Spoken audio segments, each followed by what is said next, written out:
You are looking for a way out of the storm, but you are actually looking for a way out of the water while you are already the ocean. We spend our entire lives trying to build a self that can survive the world. Yet the very act of building is what creates the weight we cannot carry.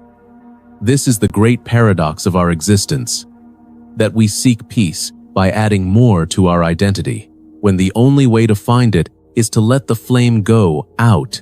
We are told that we must be someone, that we must achieve something to justify our breath. But the Buddha suggests a different path. It is a path that does not lead to a distant reward, but to the ending of the very mechanism that makes us feel incomplete. To understand this is to begin the process of waking up. It is not a comfort. It is a recognition of what has always been true. Consider the mind as a biological machine, designed not for your happiness, but for your survival. Evolution does not care if you are at peace. It only cares that you pass on your genes and stay alive long enough to protect them. This is why your brain is constantly scanning for threats, why it compares you to others, and why it never feels truly satisfied with what it has. We are the descendants of the most anxious and restless primates, those who worried about the lack of food even when they were full. This genetic inheritance creates a permanent state of wanting, a hunger that Buddhist philosophy calls tanha, or craving. It is a thirst that can never be quenched, because the bucket we are trying to fill has a hole in the bottom. We think if we get the right job, the right partner, or the right amount of money, the anxiety will finally vanish. But the mind simply moves the goalposts, because its job is to keep you striving. This is the first noble truth, that life as we usually live it is characterized by a fundamental friction. We are caught in a loop of chasing pleasures that fade, and running from pains that are inevitable. When we look at our modern lives through the lens of evolutionary psychology, we see that our dopamine systems are being hijacked by a world that knows exactly how to trigger our biological weaknesses. Every notification, every advertisement, and every social media feed is designed to keep us in a state of want. We are living in a psychological cage built by our own biology, and we have mistaken the bars for the horizon. To wake up is to realize that this constant craving is not who we are, but a process that is happening to us. It is a biological program that served us well in the wilderness, but has become a source of profound misery in a world of abundance. If we want to find inner strength, we must first understand that our own minds are lying to us about what will make us happy. We must learn to see the difference between a genuine need and a manufactured desire. This is not about being cynical. It is about being honest. It is about looking directly at the mechanics of the self and realizing that the ego is not a solid entity, but a fluctuating collection of habits and reactions. When we stop identifying with every thought that passes through our consciousness, we begin to find a space that is unshaken. This is the root of the work. To observe the storm without becoming the rain. It requires a level of courage that most people never develop, because it means letting go of the stories we tell ourselves about who we are. It means admitting that our suffering is not caused by the world, but by our resistance to reality. The concept of nirvana is often misunderstood in the West as a version of the Christian heaven, a celestial retirement home where we go after we die to live in eternal bliss. But the Buddha described it in a way that is far more radical and far more demanding. Nirvana is not a location. It is an extinguishing. It is the blowing out of the fires of greed, hatred, and delusion. While many religions offer a promise of more life, more joy, more self, the Buddha offers the peace of less. He suggests that the ultimate goal is not to find a place where the self is finally happy, but to reach a state where the self no longer creates suffering. This is a crucial distinction that changes how we approach every moment of our lives. If you are seeking a heaven, you are still looking for an escape. You are looking for a world where reality finally bends to your will. But nirvana is the act of bending your will to reality. It is the realization that there is nowhere to go and nothing to become. In other religions, salvation is often a gift from a higher power, a reward for your faith. In Buddhist philosophy, liberation is a matter of clear sight. It is a psychological achievement that comes from deconstructing the illusions that keep us bound. When we look at the heavens of other traditions, they are often described as places of sensory pleasure, gold streets, honeyed rivers, and eternal light. These are all extensions of human craving. A dream of a world where we can have the pleasure without the pain. But the Buddha saw that as long as you are chasing pleasure, you are still a slave to your biology. True freedom is not the presence of pleasure, but the absence of addiction to it. It is the ability to stand in the middle of a difficult situation and remain completely calm, because you no longer need the world to be any different than it is. This is why nirvana is often described through negation. It is the end of craving, the end of birth, the end of the ego. It is the silence that remains when the noise of the mind finally stops. To an American audience conditioned to believe that more is better, this can sound like a dark or nihilistic goal, but it is actually the most positive thing imaginable, because it is the only state that is not subject to change. Everything else in the universe is in a constant state of flux. Planets are born and die, empires rise and fall, and your own body is slowly breaking down. If your happiness is based on anything that can change, you are building your house on sand. Nirvana is the only thing that is unconditioned, meaning it does not depend on external circumstances. It is the peace of the void, which is not an emptiness of nothingness, but an emptiness of distortion. When you face reality directly, without the filters of your hopes and fears, you see the world as it truly is. You see that life is a flow of events and that you are not a separate observer, but a part of the flow. This realization is the ultimate inner strength. It is the strength of a mountain that does not move when the wind blows, because it knows the wind is just another part of the mountain. To cultivate a mind that is truly unshaken, we must apply a rigorous logic to our own existence. Most of us go through life assuming there is a permanent pilot sitting inside our heads, a central self that makes decisions and experiences life. But if we look closely, using the tools of critical reasoning, we see that this self is an illusion. Where exactly does this identity reside? Is it in the brain, the heart, or the memories? If you change your memories, are you still you? If you change your personality through medication or trauma, who is the one that remains?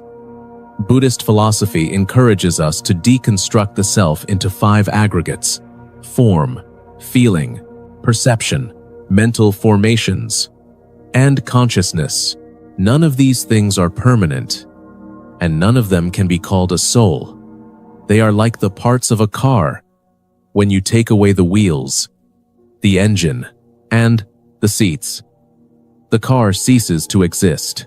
The word car is just a label we give to a temporary arrangement of parts. We are the same. We are a process, not an entity. This realization is not meant to be depressing. It is meant to be liberating. If there is no solid self, then there is no one to protect, no one to be offended, and no one to fail. Most of our psychological suffering comes from trying to defend a fortress that doesn't actually have a king. We worry about our reputation, our status, and our legacy.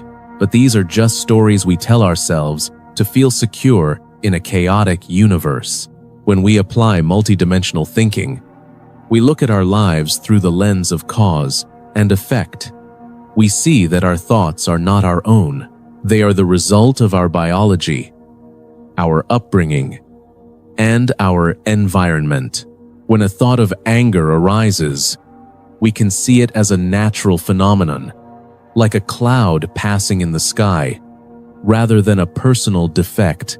This shift in perspective allows us to respond to life with clarity rather than reactivity. We stop being the victim of our emotions and start being the observer of our cognition. This is the difference between being a slave to your instincts and being a master of your mind. It requires us to question everything we take for granted. It forces us to look at the people we dislike and realize they are also caught in the same web of conditioning and suffering. This logic dissolves the walls between us and the rest of the world. We begin to see that our individual struggle is just a small part of the human condition. We are all trying to find our way in the dark. And the only light we have is the light of awareness. By facing this reality directly, we stop wasting energy on the impossible task of maintaining a perfect image. We become resilient because we have nothing left to lose. We have already seen through the biggest lie of all, the lie of the separate self. We must understand that the ego is a survival mechanism that has outlived its usefulness in the modern world. It is a ghost that haunts the machinery of the brain, demanding attention and nourishment that it does not need. When we stop feeding the ghost, we find that the space it occupied is not empty, but full of a quiet and radiant intelligence. This intelligence does not need to prove itself. It does not need to win. It simply needs to SEE. By engaging in this level of critical reflection, we move beyond the superficial self-help tropes and enter the realm of true psychological transformation. We must cultivate the discipline to look at our own flaws without judgment, but with the cold precision of a scientist examining a specimen. This is how we break the cycle of suffering and find the ground that is truly solid. We are no longer looking for answers. We are looking for the end of the questions. This is the height of reason. The true test of this philosophy is not how you feel while sitting in silence on a cushion, but how you act when your life is falling apart. Applied mindfulness is the art of bringing this radical clarity into the heat of your daily BATTL. It is about how you speak to your spouse when you are tired, how you handle a deadline when the pressure is mounting, and how you face your own mortality. We often think of mindfulness as a way to relax, but it is actually a way to wake up. It is the ability to see the gap between a stimulus and your response. In that tiny gap lies your entire freedom. When someone insults you, the biological machine wants to strike back. It wants to protect the ego. But with applied mindfulness, you see the impulse arise. You feel the heat in your chest, and you choose not to act on it. You see the anger as a temporary energy, and you let it dissolve back into the void. This is true strength. It is not the strength of the bully, but the strength of the person who cannot be triggered. In our work, this clarity allows us to see problems as they truly are. Without the fog of our own ego, we stop making decisions based on fear or the desire for validation, and we start making them based on what is actually needed. We become more effective because we are no longer wasting mental energy on internal conflict. In our relationships, mindfulness allows us to truly listen, because we are no longer waiting for our turn to defend ourselves.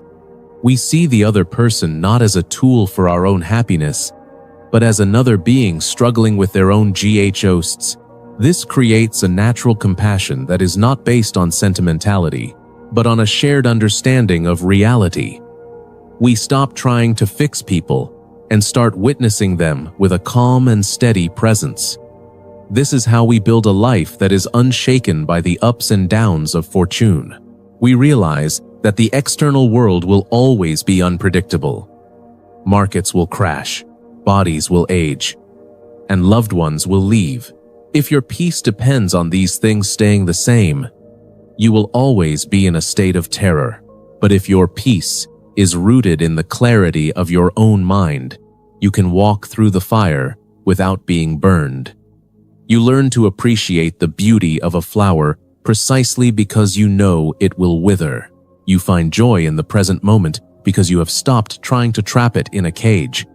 This is the ultimate synthesis of logic and experience.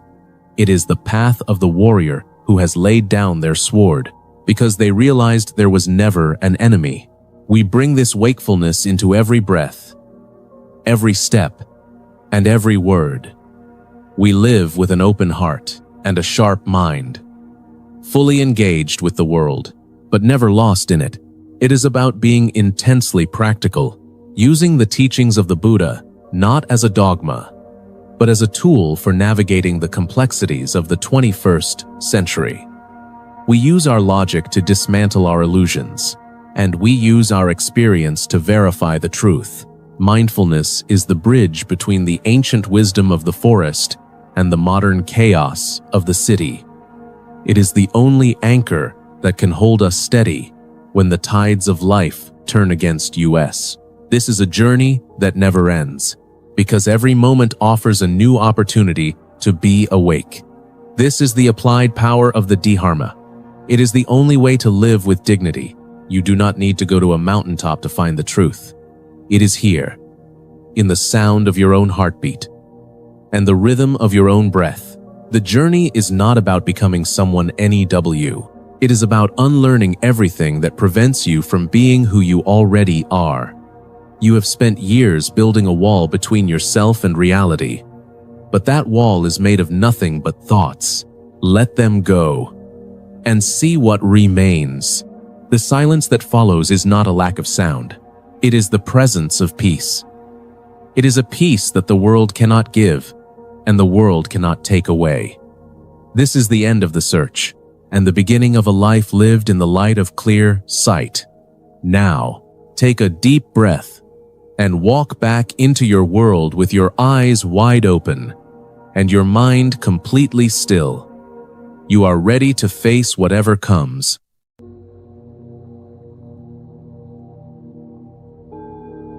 You spend your entire life trying to become someone, only to realize that the most profound freedom lies in being no one at all. We are born into a world of constant movement, where the mind is taught to crave, to fear, and to protect a self that is, in reality, nothing more than a changing collection of memories and biological habits. This is the great paradox of the human condition. We seek peace by trying to control the chaos around us, yet the very act of seeking is what fuels the fire of our discontent. To awaken is to see the walls of the cage you have built around your own mind, and to realize that the door has never been locked. It requires a deep, honest willingness to look directly into the mirror of existence without turning away. This is not a journey towards something new, but a returning to what has always been true. To understand why we suffer, we must first understand the biological machinery that drives us, a machinery that was never designed for our happiness, but only for our survival. Evolutionary psychology reveals that our brains are the descendants of those who were the most anxious, the most greedy, and the most suspicious. In the ancient world, the ancestor who was never satisfied with their food supply was the one who survived the winter. The one who viewed every stranger as a threat was the one who avoided the spear. This is what the Buddha called the three fires of greed, hatred, and delusion. These are not moral failings. They are deep, ancient survival programs written into our very DNA. Greed is the primal hunger for more, an endless thirst that can never be quenched because its purpose is not satisfaction, but accumulation. Hatred is the aggressive impulse to push away anything that threatens the ego or our comfort. A defensive wall that keeps us in a state of constant conflict. Delusion is the thickest fog, the narrative we construct to convince ourselves that we are the center of the universe, and that things should be permanent when everything is, in fact, flowing away from us. When the Buddha spoke of nirvana, he was not describing a mystical heaven or a distant land. He was describing the literal extinguishing of these three fires. It is the moment the biological engine of craving finally runs out of fuel. Imagine a fire that has been burning for 1,000 years, fueled by every desire and every fear you have ever known. To achieve nirvana is to simply stop adding wood to that fire. It is a state of cooling, a state of profound psychological rest, where the survival drives no longer dictate your reality. This requires us to confront the uncomfortable truth that our natural state is one of dissatisfaction. We are biologically programmed to want things to be different than they are. We are programmed to chase a carrot that is permanently attached to a stick held by our own ego. To see this clearly is the beginning of wisdom. It is the realization that the suffering we feel is not a mistake. It is the system working exactly as it was designed to work. But we are no longer living in the world for which that system was designed. We are modern beings carrying around an ancient, burning torch, wondering why our hands are blistered. To extinguish the fire, we must first stop pretending that the heat is someone else's fault. Building a resilient and calm mind is not about retreating from the world or finding a quiet place to hide. It is about developing an inner strength that remains unshaken even when the world is falling apart. Most of us live in a state of psychological fragility, where our mood is entirely dependent on external circumstances. If people treat us well, we are happy. If things go wrong, we are devastated. This is a form of slavery to the environment. True strength comes from the realization that while you cannot control the wind, you can absolutely control the tension of your sails. This process begins with the radical act of facing reality directly. We spend a staggering amount of energy trying to avoid the truth of impermanence. We cling to our youth, our possessions, and our relationships as if they were solid ground. But reality is more like a river. The more you try to grab the water, the more you suffer. Resilience is the ability to stand in the middle of that rushing water and remain still. This stillness is not a lack of movement. It is a lack of resistance. When you stop fighting the flow of reality, you stop losing your energy to useless friction. This is where evolutionary psychology and Buddhist philosophy converge in a sharp, practical clarity. Our brains are hardwired with a negativity bias, which means we are 10 times more likely to notice a threat than a benefit. This kept our ancestors alive, but it keeps us in a state of chronic stress. To build a calm mind, you must learn to observe these survival alerts without reacting to them. You must become the observer of the mind, rather than the victim of it. This requires a multidimensional approach to thinking, where you use logic to deconstruct your fears, lived experience to validate your progress, and critical reasoning to see through the illusions of the ego. It is the difference between being a person who is angry and being a person who notices that anger is currently arising in the body. That small gap of observation is where your freedom lives. In that gap, you find a strength that is not based on aggression or force, but on a profound, unshakable equanimity. You begin to see that most of what you call your problems are actually just the mind reacting to the natural fluctuations of life. When you stop taking your own thoughts so seriously, the world loses its power to break you. This is the essence of a mind that has been trained to see reality for what it is, rather than what the ego wants it to be. It is the ultimate form of mental sovereignty, the ability to remain calm, not because life is easy, but because you have found the center of the storm within yourself. To truly see reality, we must engage in a form of multidimensional thinking that transcends our basic biological instincts and the narrow corridors of the ego. Our survival brain is designed to categorize the world into simple, binary boxes: good or bad, friend or foe, useful or useless. Because this two-dimensional perspective is efficient for staying alive in a dangerous environment. However, this efficiency is a poison for the spirit, as it traps us in a distorted map of reality that we mistake for the territory itself. When we apply critical reasoning to our own existence, we begin to see that the self we protect so fiercely is not a solid, unchanging object at all. If you look at your body, You see that every cell is constantly being replaced through a process of birth and decay. And if you look at your mind, you see that every thought is a fleeting shadow, arriving and departing without your permission or control. Where then is this thing we call me? Logic dictates that if every part of a system is changing, the system itself cannot be permanent. Yet our evolutionary programming demands that we act as if we are the center of a permanent drama. This is the delusion that the Buddha warned us about, the deep-seated belief that we are separate from the flow of existence. We are like actors who have forgotten they are in a play, becoming genuinely terrified when the script takes a dark turn. Even though the actors themselves are never in any real danger, critical reflection allows us to step back from the stage and recognize the script for what it is, a collection of conditioned responses and biological urges that served our ancestors but often fail us today. This is not about being cold or emotionless. It is about being honest with yourself, about the nature of your experience. Lived experience tells us that every time we have finally achieved a long-term goal, the satisfaction was tragically temporary. We bought the car, we got the promotion, we found the partner, and, for a moment, the fire of greed went out, leaving a cool sensation of peace. But soon, the ancient survival machinery started humming again, telling us that we need something more to be truly safe, something more to be permanently happy. By analyzing this cycle through the lens of evolutionary psychology, we see that dissatisfaction is a biological feature, not a personal failure. Our ancestors who were easily satisfied were outcompeted by those who were perpetually restless, meaning we are the children of the most discontented people who ever lived.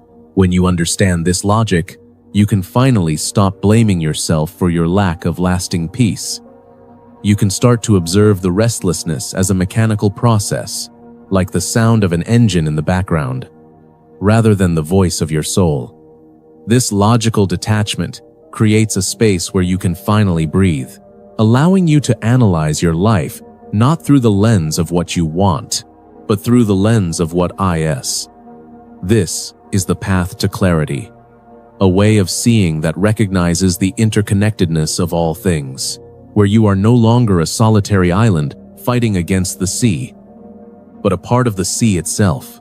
When this realization sinks in, the heavy burden of the ego begins to dissolve, and you are left with a clear, sharp awareness that is no longer clouded by the smoke of self-interest. It is a radical way of living that requires us to question every assumption we have ever made about our identity and our worth. You begin to see that status, reputation, and even your own name are just social constructs designed to keep the biological engine running. In the light of critical reasoning, the ego is revealed to be a ghost. And once you stop trying to feed a ghost, you find that you are already full. The ultimate test of any profound philosophy is not how it feels during a quiet meditation retreat on a mountain, but how it functions in the grit, noise, and chaos of daily life. Applied mindfulness is the art of bringing this sharp, clear awareness into your work, your relationships, and your most mundane moments, turning every experience into a laboratory for the soul. Most of us move through our day in a state of semi-conscious reaction, responding to emails with hidden irritation, seeking subtle validation in our conversations, and treating our daily chores as obstacles to be overcome on the way to some imagined future. This is the three fires of greed, hatred, and delusion in their most common, modern form. In your professional life, mindfulness manifests as the ability to focus on the task at hand rather than the internal narrative of reward or the fear of failure. When you remove the ego from the labor, the work becomes a form of meditation in motion. You are no longer working to prove your worth to a world that does not care, or to feed a bottomless hunger for status.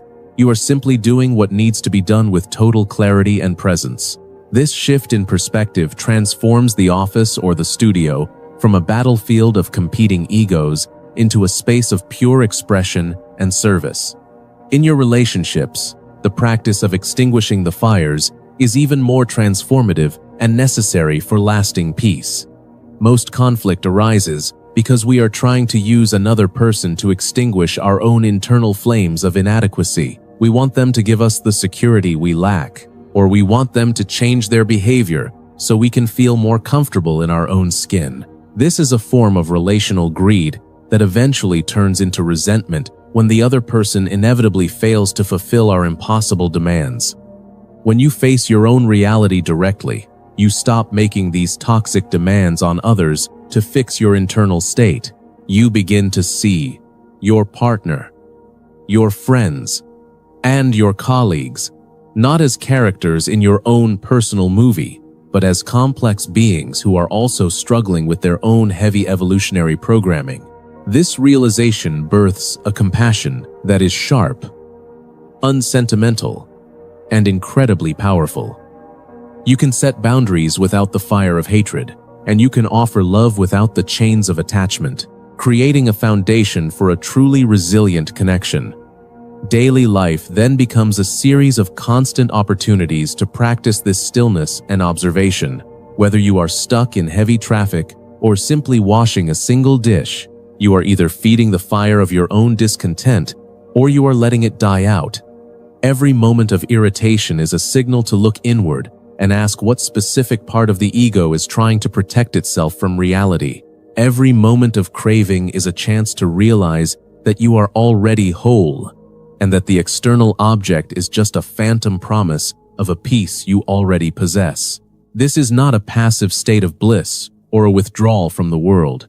It is an active, engaged way of being that requires constant vigilance and courage. It is the practice of being awake in a world that is meticulously designed to keep you asleep and consuming. You start to notice the subtle ways the mind tries to escape the present moment through fantasy or worry, and you gently, firmly, bring it back to the here and the now. This is how you build a life that is not just a series of involuntary reactions to stimuli, but a conscious, deliberate unfolding of truth. You are no longer a slave to the ancient scripts written in your biology. You are the architect of a new, more profound way of existing in the world without being consumed by it. The journey to extinguish the fires of greed, hatred, and delusion is not a path of subtraction, but a path of ultimate addition. By letting go of the illusions that cause your suffering, you gain the entire world exactly as it truly is, without the distortion of your own fears. You no longer need to run, because you are no longer afraid of what is chasing you. You no longer need to hide, because there is no ego left to defend. The Buddha did not teach us how to escape reality. He taught us how to find the truth within it. A truth that is accessible to anyone who is willing to look. It is a quiet, steady flame of awareness that remains when the wild fires of the ego have finally turned to ash. Take a deep breath, look around you, and realize that the peace you have been searching for is not at the end of the road. It is the road itself. Stay awake, stay clear, and let your life be a testament to the freedom of a cooling heart.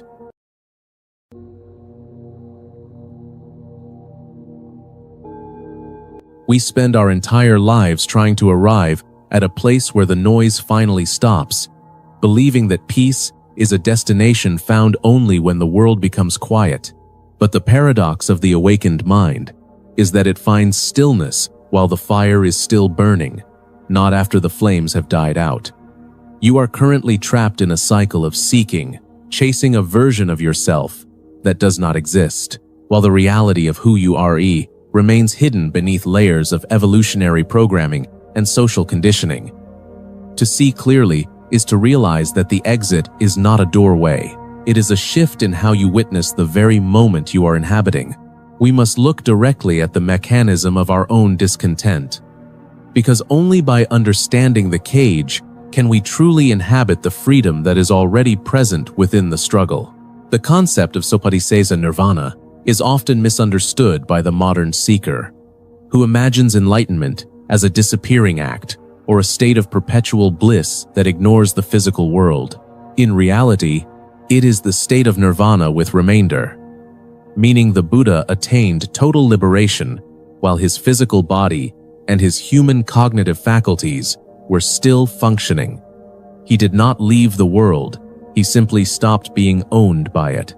This is the fundamental root of true inner strength, the ability to exist within the heat of life without being consumed by the flames.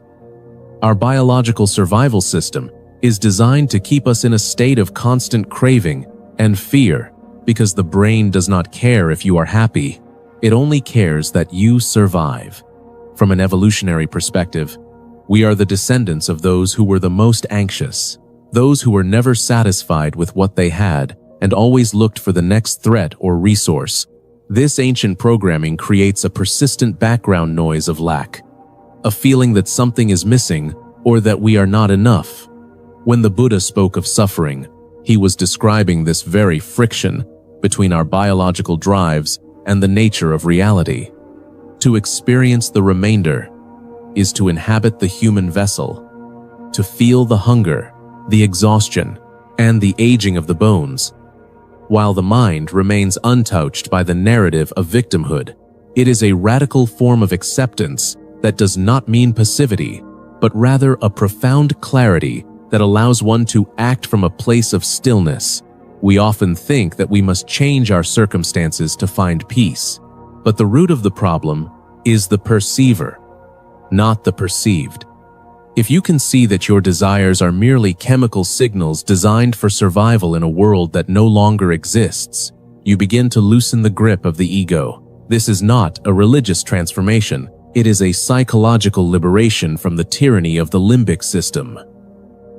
By recognizing that the body is just a collection of elements and the mind is a stream of ever-changing phenomena, you stop identifying with the turbulence.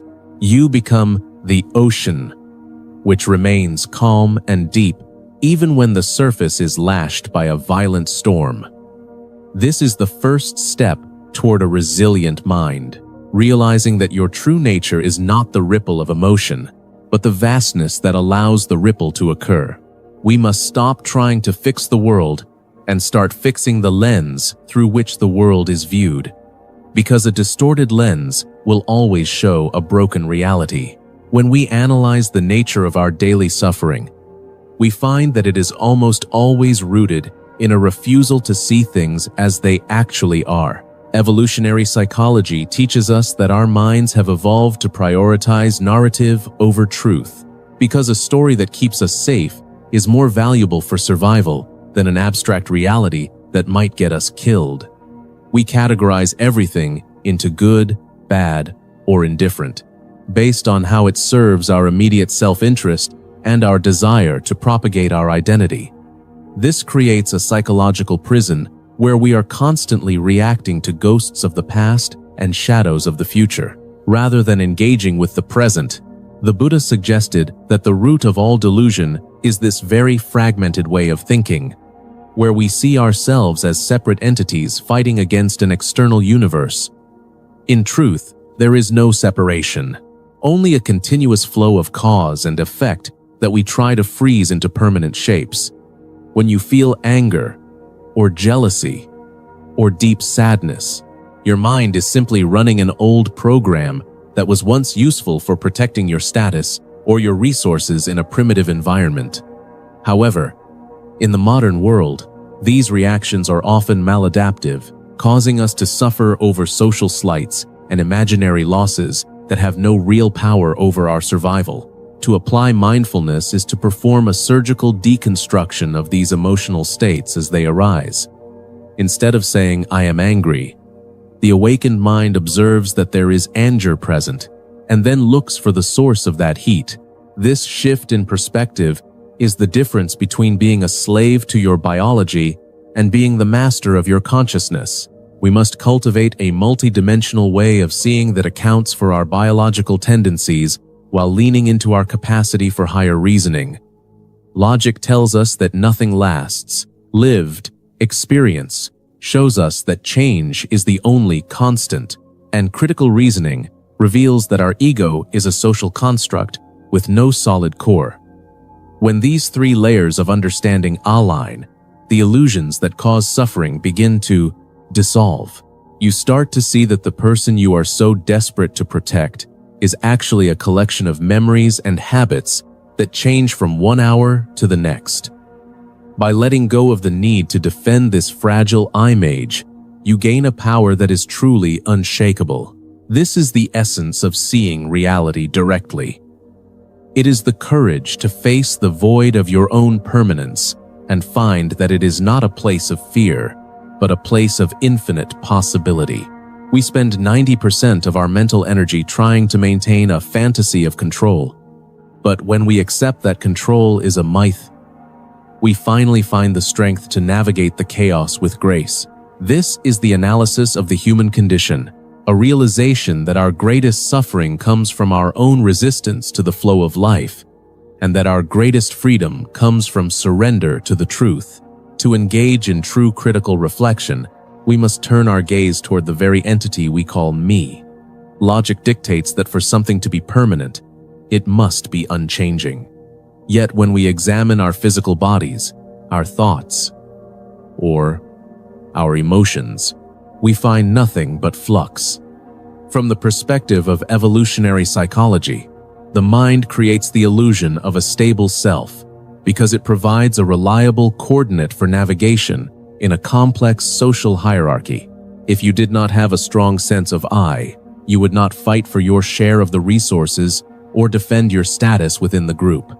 However, this useful biological fiction becomes the source of our greatest agony when we mistake the temporary mask for the eternal face. Lived experience tells us that every time we try to grab hold of a moment or a feeling, it slips through our fingers like dry sand.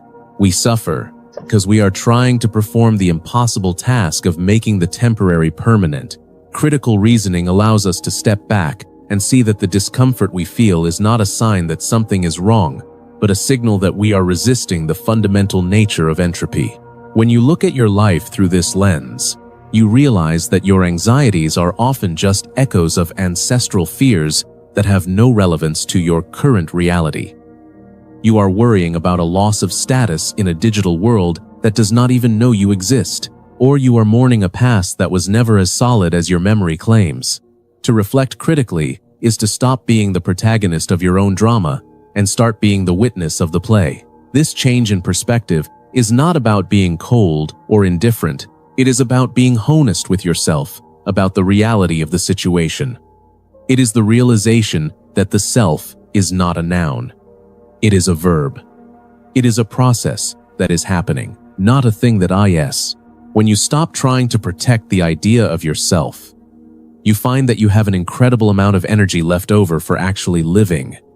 The resilient mind is built on the foundation of this logic, because once you understand that there is no fixed point to be hurt, the arrows of the world have nowhere to land.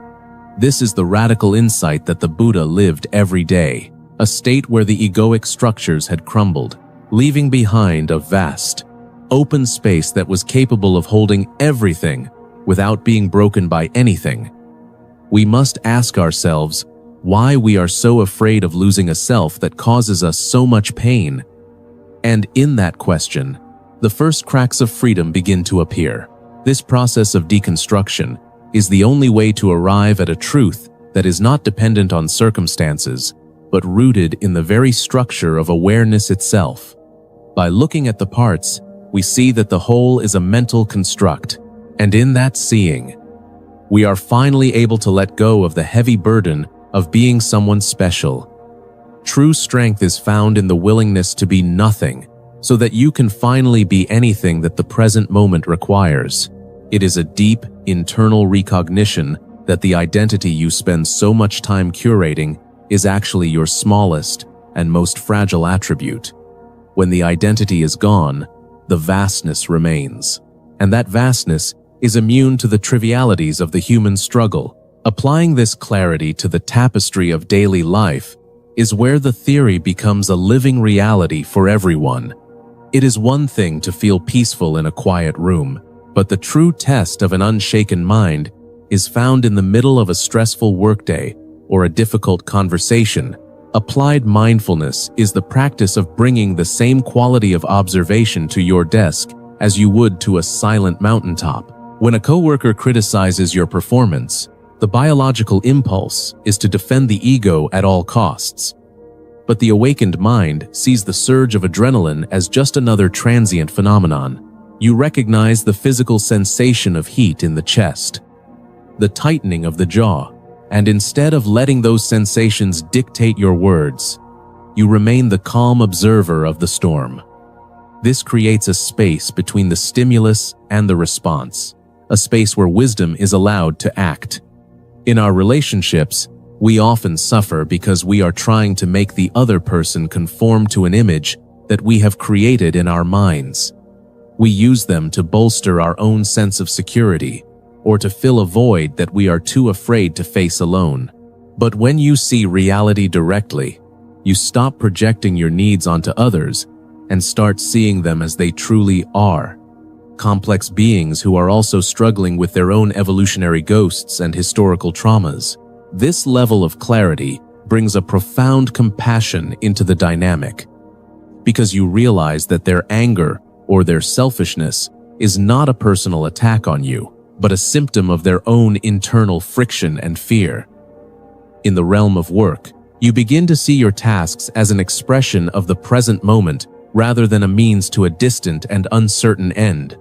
The stress of the grind dissolves when you stop tying your worth to the outcome and start focusing on the quality of the action itself.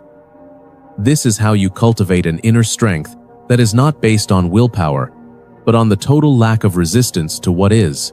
You no longer need the world to be a certain way for you to be okay. Whether you are performing a mundane task or making a high-stakes decision, you do it with a mind that is clear, focused, and entirely unattached to the fruits of the labor. This is the synthesis of wisdom and action, where you use the human vessel as a tool for good, without being trapped by the results of that action, eating, walking, working, and speaking, yet remaining anchored in the silent depth of the remainder. It is a life of total participation and total detachment, a dance where the dancer has disappeared and only the movement remains. This is the ultimate goal of the entire path, to walk through the fire of the world and find that it is only light and shadow playing upon the wall of consciousness.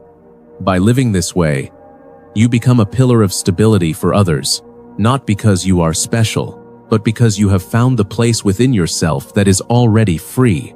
The journey toward a resilient mind is not about adding anything to yourself, but about peeling away the layers of lies that you have mistaken for the truth for your whole life. You do not need to find a way to escape your life. You only need to find a way to inhabit it with total clarity and presence. The noise of the world will continue. The body will age, and the challenges will never stop arising from the void. But when you stand in the center of the flame with an unshaken mind, you realize that you were never the one who could be burned by the heat. Take this understanding with you into the streets, into your home, and into your very heart. Face the reality of each moment directly, without blinking, and you will find the freedom that has always been your birthright. Wake up and stay awake, for there is nowhere else to go and nothing else to be.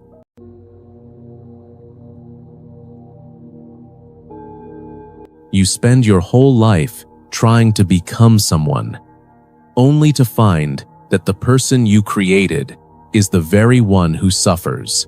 It is the greatest paradox of our existence that we labor to build a fortress of identity, only to realize that the walls we erected are actually the bars of a prison.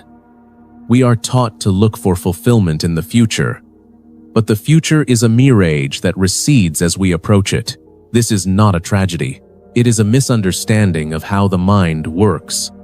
To truly wake up, we must first admit that we are dreaming. We must look at the mechanics of our own desire and ask why the hunger never stops even when we are full.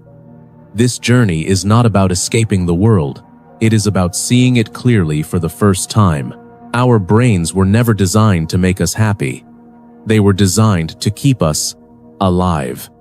When we look at the intersection of evolutionary psychology and the teachings of the Buddha, we see a striking alignment regarding the root of our discontent.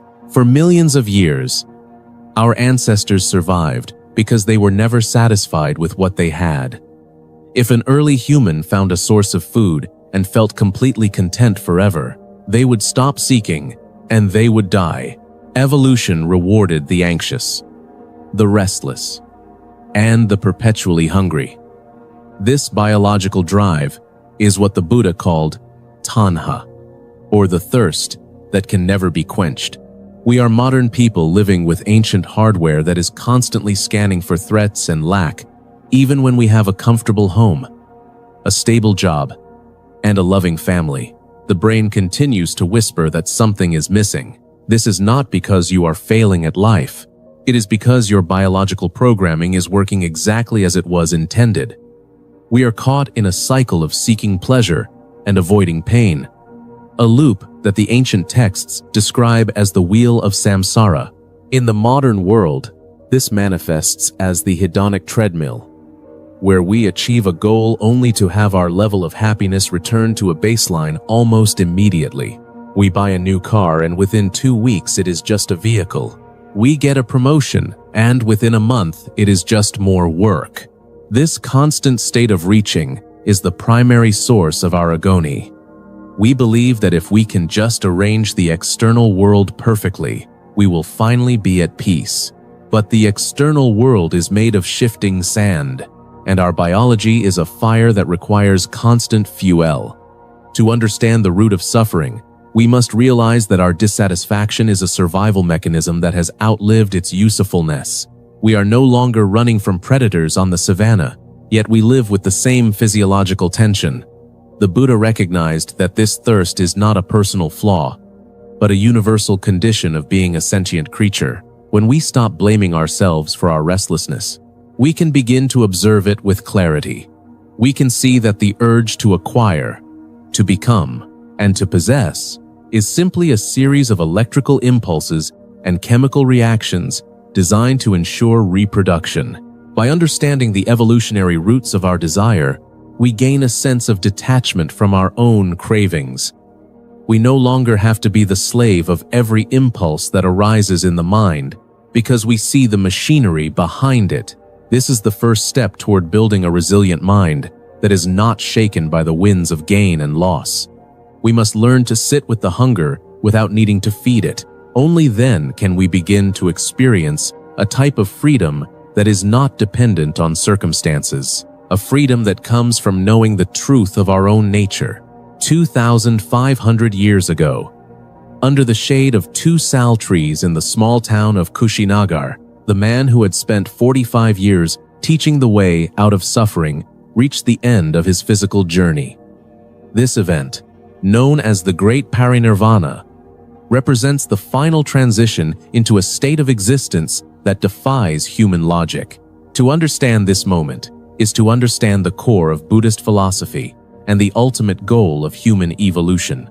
As the Buddha lay on his right side, surrounded by his grieving followers, he did not speak of loss or tragedy, but of the nature of constancy. He reminded those present that all conditioned things are subject to decay. His passing was not a death in the way we typically define it, but the final extinguishing of a flame that had run out of fuel. This state is called anupadisesa, or nirvana without remainder. In our everyday lives, we are like a fire that is constantly being fed by the wood of desire, hatred, and delusion. As long as there is fuel, the fire continues to burn. The Buddha had already put out the fire of desire during his enlightenment under the Bodhi tree, but the embers of his physical body and his sensory experiences remained for a time. At the moment of his passing, even those embers went out. For the American mind, which is often obsessed with the preservation of the self and the continuation of individual identity, This concept can feel frightening or nihilistic. We are taught to cling to life at all costs, to fear the void, and to seek immortality through our works or our descendants. But the Buddha saw the self as a temporary construct, a collection of moving parts that we mistakenly call mine. When he entered final nirvana, he was not disappearing into nothingness. He was returning to the UN conditioned. Imagine a drop of water that has spent its entire existence thinking it is a separate entity, terrified of hitting the ocean. At the moment of impact, the drop does not cease to exist. It ceases to be limited. The state of Anupati Sesa is the total cessation of the cycle of rebirth and the end of all possible suffering. It is a peace that exists beyond the reach of time, space, and causality. The Buddha taught that we suffer because we try to make the temporary permanent. We try to hold on to our youth, our health, and our loved ones as if they were static. By reflecting on the Buddha's passing, we are forced to confront the reality of our own finitude. We see that the body is just a vessel, and that the ultimate goal of the spiritual path is not to build a better cage, but to open the door. This realization does not lead to despair, but to a profound sense of urgency. If life is fleeting and the end is certain, then the only thing that matters is how we relate to the present moment. The Buddha's final words were a call to action. He told his disciples to strive on with diligence. He did not ask them to worship him. He asked them to be their own lights. This is the ultimate form of inner strength, to face the inevitable end of all things with a mind that is calm, clear, and completely unshaken. To build a mind that is truly resilient, we must engage in a rigorous process of critical reflection that strips away the stories we tell ourselves about who we are. Logic dictates that if something is permanent, it must not change. Yet when we examine our own thoughts, feelings, and physical bodies, we find nothing but constant flux. We are like a river that looks the same from a distance, but is actually composed of different water every single second.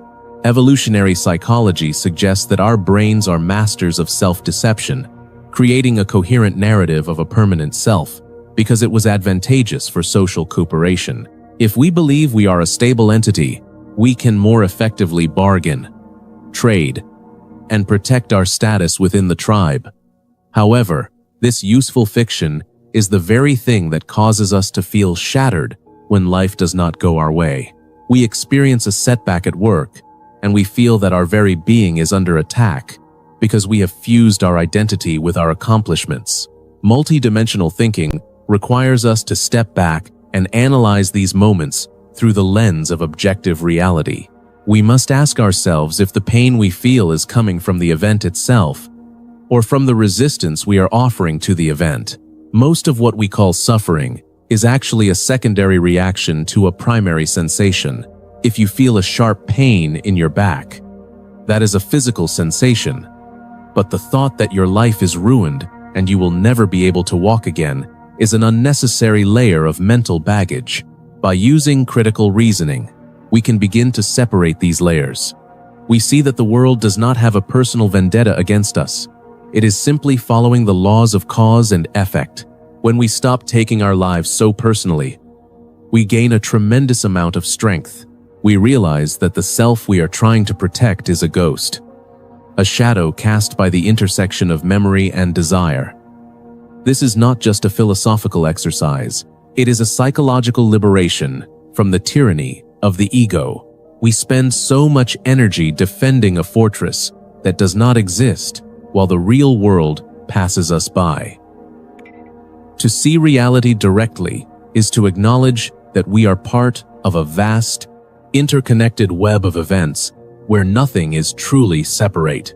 When we stop trying to control the uncontrollable, we find that we have an enormous amount of energy available for the present moment. This is the difference between a mind that is brittle and a mind that is fluid. A brittle mind breaks when it is hit by a sudden change. But a fluid mind simply moves around the obstacle and continues on its path. We must train ourselves to look at our lives not as a series of problems to be solved, but as a process to be observed. This does not mean we become passive or indifferent.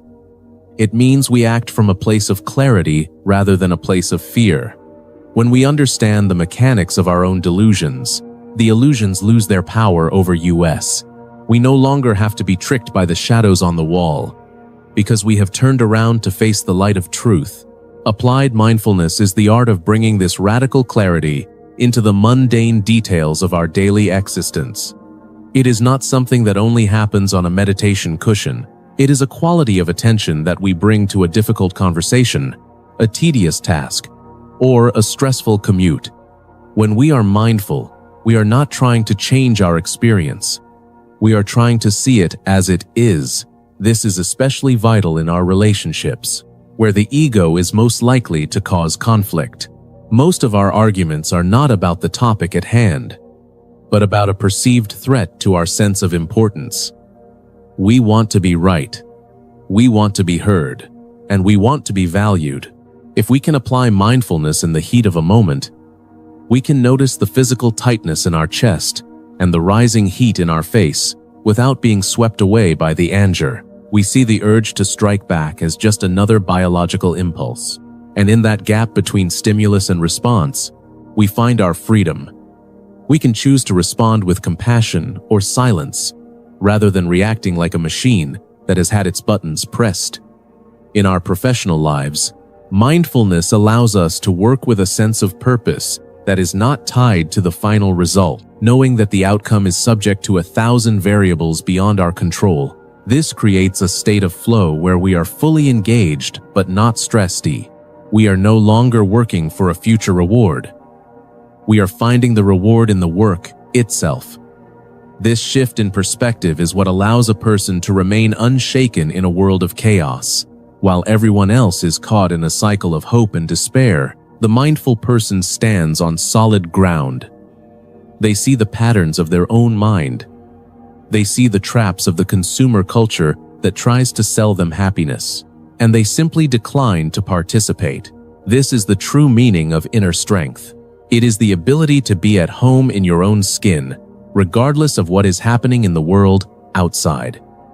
We often think of strength as the ability to push through, to dominate, and to win, but the Buddha taught that the greatest strength is the ability to let go. It is the strength to be vulnerable, to be honest, and to be kind. When we clear the fog of delusion, we see that our suffering was never a life sentence. It was just a case of mistaken identity. We are not the waves on the surface of the ocean. We are the ocean itself. Every interaction becomes an opportunity to practice this awakening.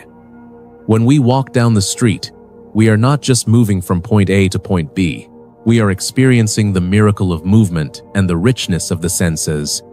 We see the faces of others not as strangers, but as fellow travelers who are also struggling with their own biological programming.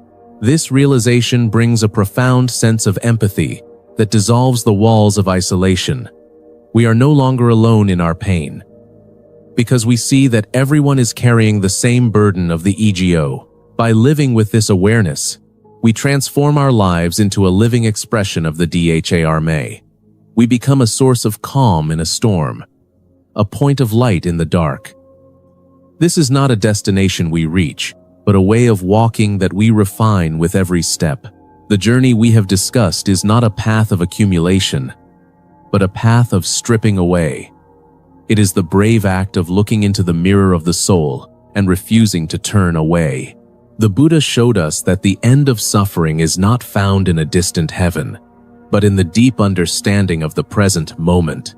When we finally stop running from ourselves, we find the peace that we have been seeking in all the wrong places. This is the legacy of the great parinirvana, the reminder that while the form is temporary, the truth is eternal.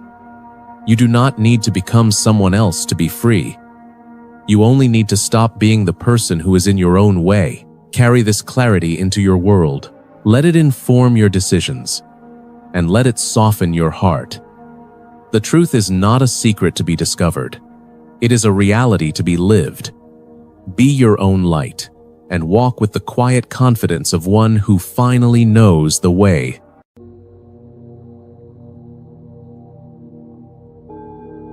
You are running as fast as you can toward a horizon that never gets closer. Yet, the moment you stop, the horizon finds you. We spend our entire lives building a fortress around an ego that does not actually exist, trying to protect a ghost from a storm that is mostly in our minds. We seek satisfaction in the very things that were designed by nature to leave us hungry, and then we wonder why we feel empty. To understand the teachings of the Buddha is not to adopt a religion, it is to perform a surgical strike on the illusions that govern your daily life. It is the process of waking up to the reality that your brain was built for survival, not for peace. By looking directly into the mechanism of your own suffering, you begin to dismantle the chains that you once thought were your only support. To understand why your mind feels like a battlefield, you must first understand that you are living with ancient software in a modern world. Evolutionary psychology tells us that your ancestors survived because they were never satisfied, because they were always scanning the horizon for a threat or a meal. If they had found total contentment under a tree, they would have been eaten, or they would have failed to pass on their genes. You are the product of millions of years of restless craving, a biological drive that prioritizes survival over your individual happiness.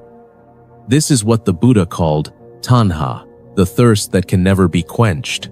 We are programmed to believe that the next promotion, the next relationship, or the next purchase will finally be the one that settles the score. But the dopamine spike fades within minutes, and the brain immediately resets to a state of wanting. This is not a flaw in your character. It is the default setting of your species. We are trapped on a treadmill of desire that was designed to keep us moving, regardless of whether we ever arrive at a destination.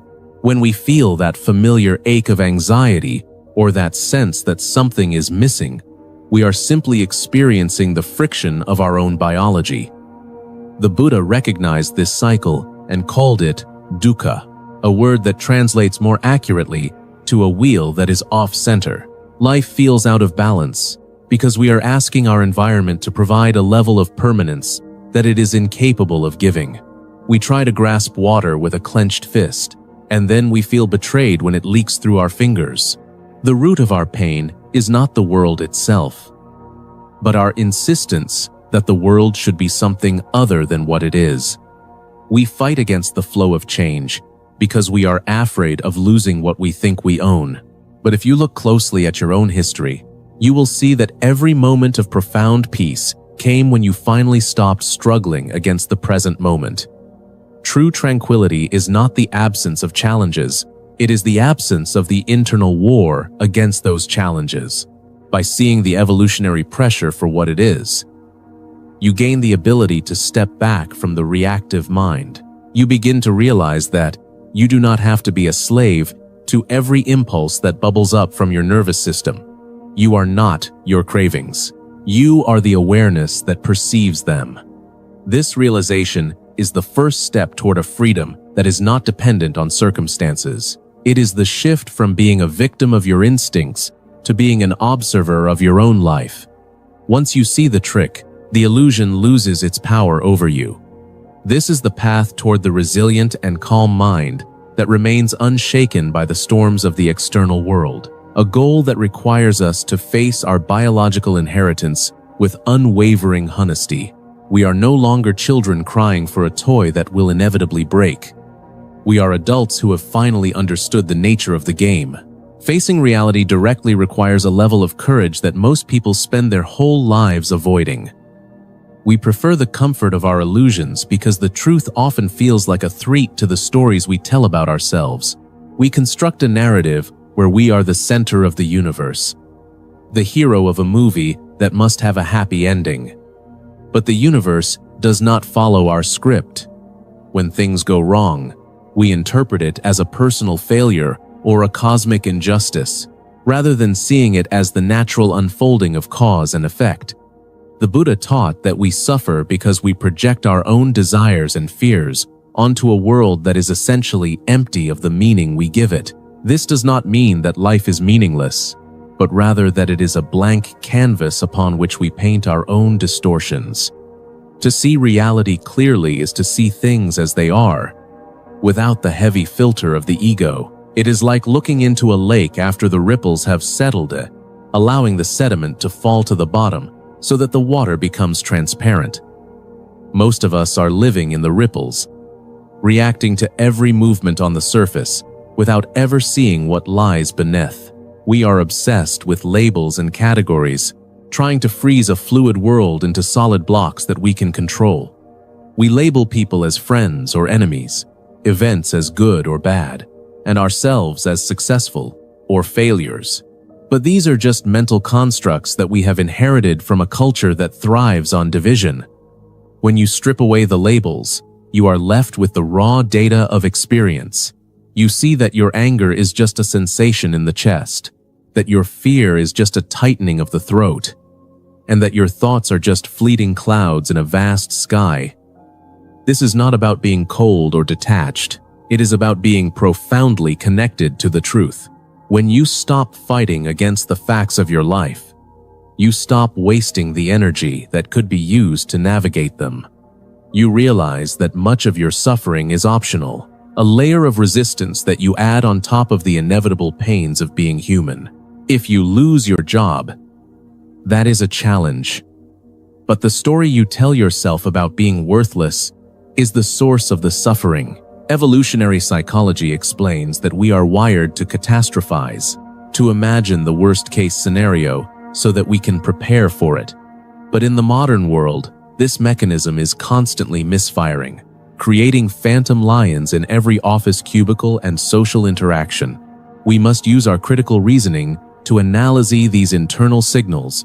We must ask ourselves if what we are feeling is a reflection of reality or merely a reflection of our prehistoric programming. By bringing logic and lived experience together, we create a multidimensional perspective that is not easily shaken. We become like a mountain that remains still while the weather changes around it. The mountain does not try to hold on to the sun or push away the rain. It simply exists in its own strength, unshaken by the temporary movements of the atmosphere. When we face reality directly, we discover that the illusions of the self were the only things keeping us from a state of total freedom. To gain the inner strength that remains unshaken, we must apply a ruthless logic to the very foundation of our identity. We often speak of ourself as if it were a solid and unchanging captain of a ship, a central core that experiences life and makes decisions. But when we use the tool of critical reflection, we find that this captain is a ghost. Evolutionary psychology suggests that the mind is a collection of modules, different systems that evolve to solve specific problems, like finding a mate, seeking status, or avoiding predators. There is no single master in charge, only a series of impulses and reactions that take turns at the steering wheel. The Buddha reached this same conclusion through deep observation, describing the 5 aggregates of experience as a flowing river rather than a fixed object.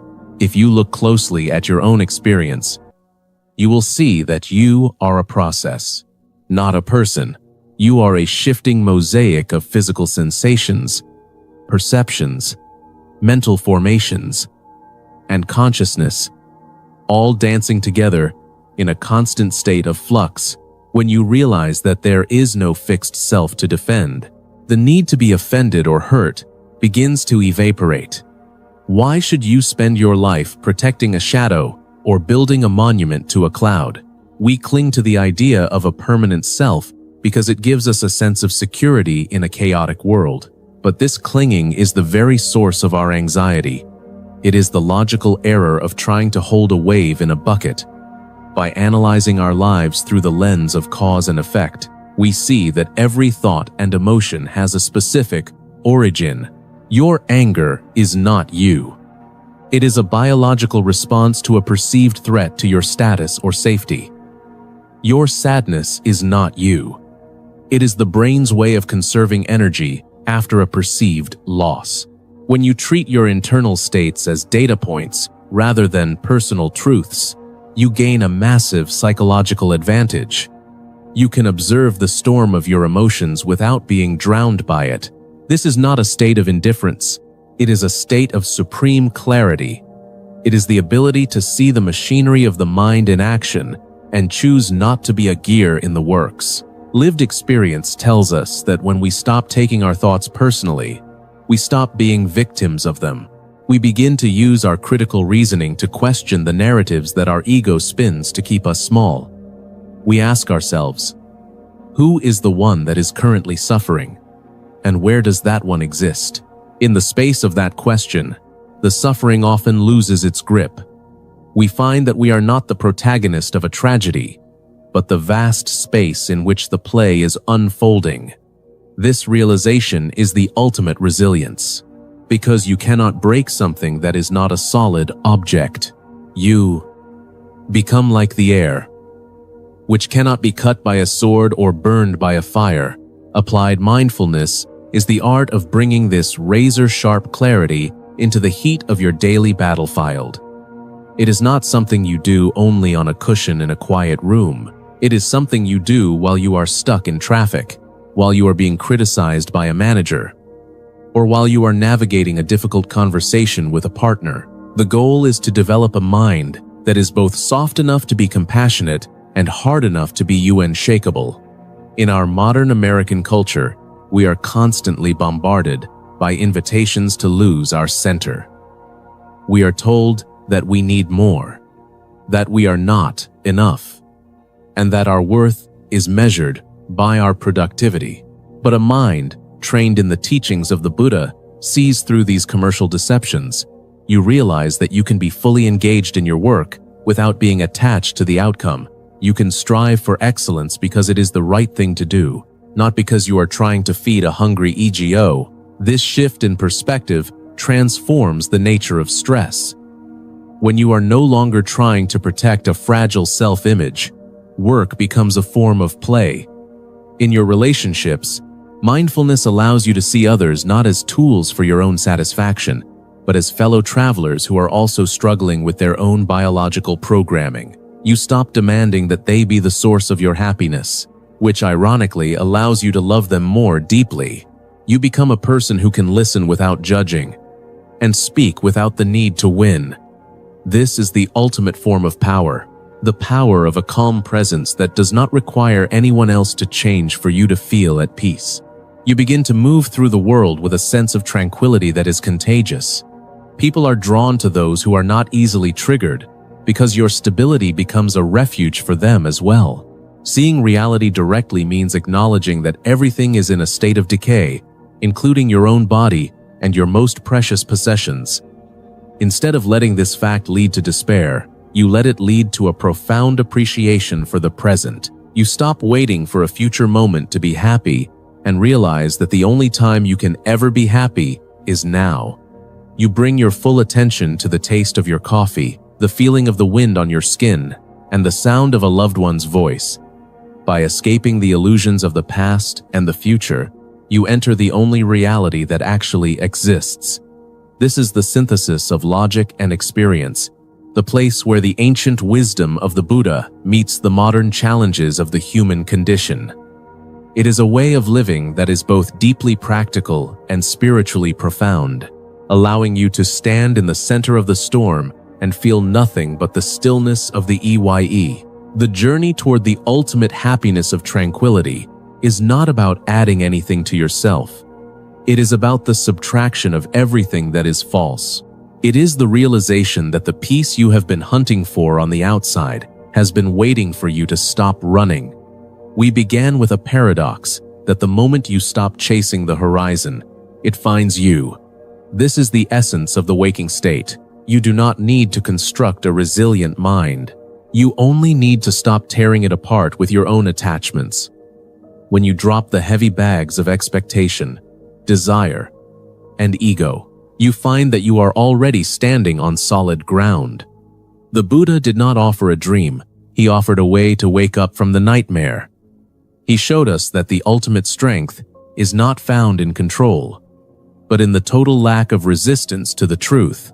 Go back into your world today with your eyes wide open and remember that you are the awareness that sees the struggle, not the struggle itself. Let that clarity be your compass, and let your tranquility be your gift to a world that is still dreaming.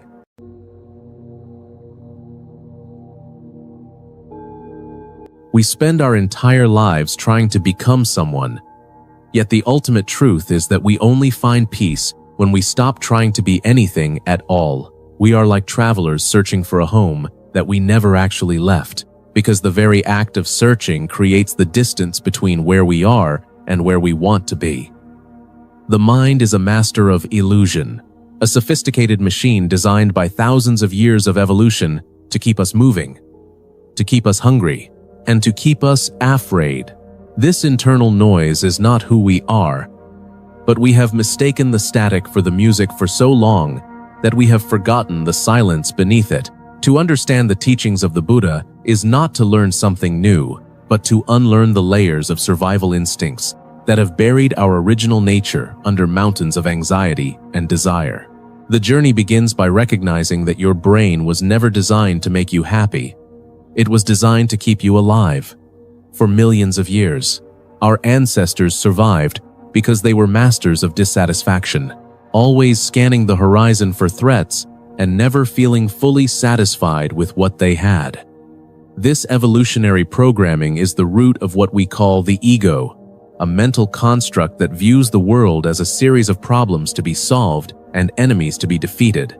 We are the descendants of the most anxious and hyper-vigilant organisms to ever walk the earth, and that legacy lives within us as a constant, nagging sense that something is wrong. The Buddha described this state as suffering, but it is perhaps more accurately described as a misalignment between our biological hardware and the reality of existence, because we are using a survival mechanism to try and find spiritual peace. Nirvana is not a distant heaven or a supernatural realm that you visit after death. It is the return to the pure, original mind that existed before the survival instincts took control. Imagine a lake that is constantly churned by the wind and the rain. It appears murky and chaotic, but the water itself has not changed. When the wind stops, the sediment settles and the water becomes clear again. Our original mind is that clarity. It is the stillness that remains when we stop reacting to every impulse of fear and greed. The modern world tells us that we must add things to ourselves to be whole. More money, more status, more knowledge. But the path of the original mind is a path of subtraction, stripping away the false identifications that we have built to protect ourselves from a world we do not trust. When you see through the illusion of the separate self, you realize that the ego is just a collection of habits and memories that have crystallized into a rigid structure. That structure is useful for navigating the physical world, but it becomes a prison when we believe it is the totality of who we are. Returning to the original mind means looking directly at the discomfort of the present moment without trying to escape it. It means understanding that the restlessness you feel is just the ancient echo of a hunter-gatherer trying to find security in an insecure world. We must learn to observe these biological urges without being owned by them, allowing the storm of evolution to pass through us while we remain anchored in the depth of awareness. This is the first step toward a resilience that cannot be shaken, because it is not built on external conditions, but on the fundamental truth of our own nature. To build an inner strength that remains unshaken, we must first develop the courage to face reality exactly as it is, without the filters of our hopes and fears. Most of us spend our energy trying to bend the world to fit our preferences, but this is a battle that we are guaranteed to lose. Life is inherently unpredictable, fragile, and constantly shifting. and if our peace of mind depends on things staying the same, we will live in a state of perpetual vulnerability. The Buddha taught that the escape from suffering is found not by avoiding pain, but by seeing the truth of it. This requires a sharp, analytical mind that can dissect experience into its basic components. When you feel anger, or sadness, or the weight of failure, you must look at it with the precision of a scientist. What is this feeling actually made of? And where does it reside in the body? When we break down our suffering into its constituent parts, we find that it is mostly composed of our resistance to what is happening. We are not just suffering from the event itself, but from the story we tell ourselves about the event. This is where evolutionary psychology offers a profound insight, because it shows us that our brains are biased toward negativity and catastrophic thinking. We are prone to see a shadow and assume it is a predator, even when it is just a cloud passing over the sun. To see reality directly is to correct this biological bias and to see things in their proper proportion. This is not a passive acceptance, but an active and powerful engagement with the present moment. It is the realization that while we cannot control the waves of the ocean, we can learn how to surf. Cultivating inner strength means becoming a person who does not need the world to be kind in order to be kind. It means being the calm center of a hurricane, not because you are suppressing your emotions, but because you have seen through their lack of permanence. Every thought and every feeling is like a guest in a guest house. They arrive, they stay for a while, and then they depart. If you identify with the guests, you will be in a state of constant turmoil. But if you identify with the house, you remain still and unchanging. This shift in perspective is the foundation of true resilience. It allows us to face the harshness of life with a heart that is wide open, because we are no longer afraid of being broken. We understand that the core of our being is like space. It can contain the brightest stars and the darkest voids without being altered by ether. By applying critical reasoning to our internal world, we begin to see the mechanical nature of our reactions. We see that our ego is just trying to defend a fortress that was never actually built. When the walls of that imaginary fortress crumble, we are finally free to walk out into the light of the real world. True wisdom is not the accumulation of facts. It is the refinement of how we think. To live a life of depth, we must embrace a multidimensional approach that bridges the gap between our logical mind and our lived experience. Most of us are stuck in a one-dimensional perspective, driven by the immediate demands of our biological impulses or the rigid dictates of our social programming. We react to the world like puppets on strings, pulled by the invisible forces of habit and survival instinct. But the Buddha invited us to become the observers of those strings, using the power of critical reasoning to dismantle the illusions that bind us. This is where logic meets intuition, and where the ancient teachings align perfectly with modern psychology. We must ask ourselves the difficult questions. Why do I believe what I believe? And does this belief actually lead to less suffering? Evolutionary psychology reveals that our minds are full of cognitive biases, mental shortcuts designed to save energy and ensure survival. We see patterns where none exist. We favor information that confirms our fears, and we are naturally suspicious of the unknown. To think multidimensionally is to acknowledge these biases without being enslaved by them. It is the realization that your first thought is often just a biological reaction, not the truth. By slowing down the process of perception, we can apply logic to our emotions and compassion to our reasoning. We begin to see the law of cause and effect at work in every corner of our lives.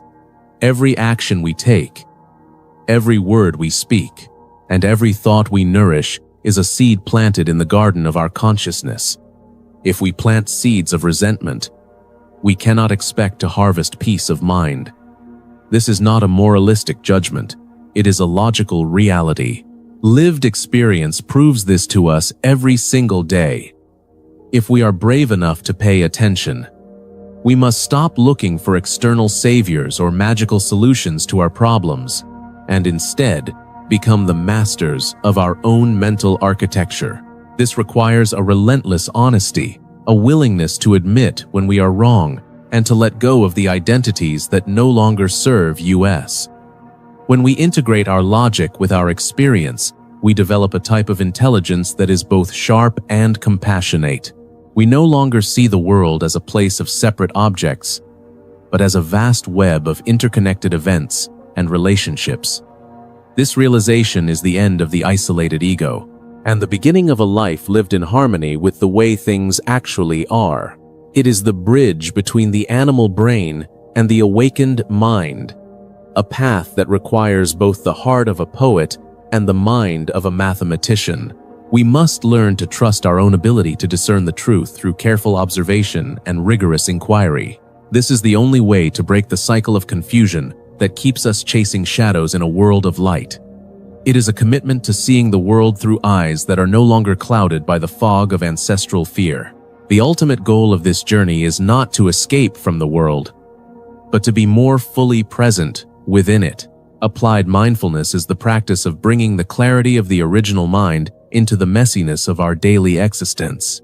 It is easy to feel peaceful when sitting in silence on a cushion, but the true test of our practice is how we handle a difficult conversation with a coworker, or the frustration of a long commute, or the deep grief of a personal loss. Mindfulness is not a technique to make the world go away. It is the lens that allows us to see through the distortions of our own ego.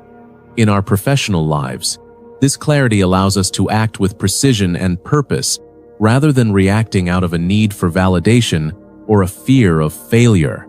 We stop seeing our work as a battle for status and start seeing it as an opportunity to practice excellence. In our relationships, applied mindfulness transforms how we connect with others. Most of the conflict we experience is not between two people, but between two projections of the ego. We interact with our memories and our expectations of people, rather than the people themselves. When we face reality directly, we drop the masks and the agendas, and we allow for a genuine intimacy that is rooted in the present. Evolutionary psychology shows us that we are hardwired to compete and to compare ourselves to our peers, but mindfulness gives us the space to choose a different path. We recognize the urge to judge or to dominate as a primitive survival tactic that is no longer necessary. This freedom to choose is the greatest power a human being can possess. It is the space between the stimulus and the response, the tiny gap where we decide whether to be a victim of our history or a creator of our destiny. Bringing clarity into daily life means that we are no longer at the mercy of our moods or the shifting circumstances of the world. We become like a mountain that remains unmoved, whether the sun is shining or the storm is raging. This resilience is not cold or detached. It is deeply engaged and profoundly compassionate. Because we are no longer consumed by our own drama, we have the energy and the presence to truly listen to the suffering of others. We see that everyone we meet is fighting their own battle with the same ancient survival instincts that we have learned to manage. This shared understanding creates a bond of empathy that transcends our superficial differences. We begin to live with a sense of lightness, as if we are walking through a dream that we have finally woken up from. The weight of the world does not disappear, but we have developed the internal strength to carry it without being crushed. This is the practical application of the Buddha's wisdom, a way of living that turns every mundane moment into a sacred act of awareness. It is the realization that nirvana is not a destination. It is the way we walk the path. We no longer wait for the perfect conditions to be at peace, because we have found the source of peace within our own clarity. The original mind is already here, waiting for you to stop the noise and simply listen. You do not need to become someone better.